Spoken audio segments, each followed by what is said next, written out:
Because one of the things that we know is that their first choice candidate dropped out, their second choice candidate dropped out, their third choice candidate didn't get to the barrier, so they're now competing for who is their fourth or fifth choice candidate. That's the truth. We were very clear that Christine McBain was the outstanding person to represent this community. We're confident that we have the record as well of talking and committing to infrastructure before elections, but actually doing it after elections as well with the infrastructure upgrades. I was the infrastructure minister who doubled the roads budget. So people know, whether it's Govt, whether it's the Bega bypass, whether it be improvements on roads right throughout the region, they know that that was a commitment that we made and then followed through. The Majura Parkway has great benefit for the people of Cooma and the people of the Snowy. We made commitments and we delivered them. This government hasn't done that. This government didn't have a plan before the crisis and it doesn't have a plan afterwards. And we'll be putting forward our positive vision. And I'd say this to the people of Eden-Monaro. If you think the government has been perfect, then you'll make that decision. If you think that the government needs improvement, if you think they could have better prepared for the bushfires, if you think they could have dealt with the crisis while the bushfires were going better, if you think the recovery should have been better, then send them a message. Send the coalition government a message, because they quite frankly are taking the people of Eden-Monaro for granted. That's why they're engaging in all this self-indulgent behaviour. Christine McBain will never take the people of Eden-Monaro for granted.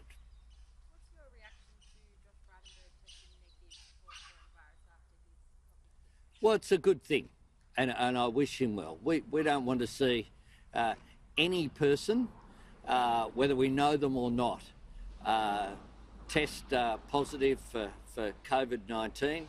I sent Josh a message this morning that I was pleased, and he responded. I have a good personal relationship with Josh Frydenberg, and I hope that whatever caused the coughing fit, he needs to get checked out. And you know, we work in high pressure jobs, and he needs to listen to whatever medical advice he receives.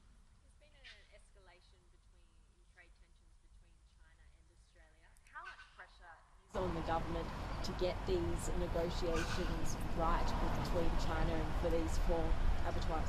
Well, I'll say this, it'd be pretty handy if we heard more from the Foreign Minister and less from people like George Christensen, you know, in who one of his stop-offs in Australia has commented on what's occurring with China.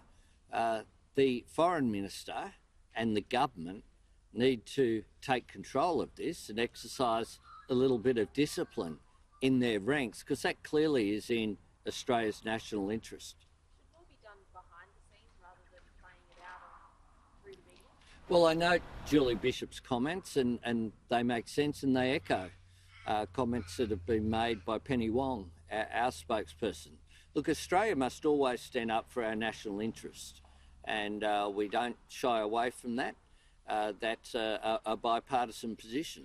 But we do need to make sure, when it comes to diplomatic issues, that the groundwork is done, and that we make sure we always focus on outcomes rather than arguments. And we want outcomes.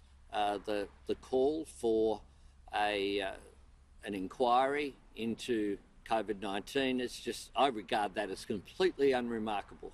That when you have a major incident like that, you have an inquiry.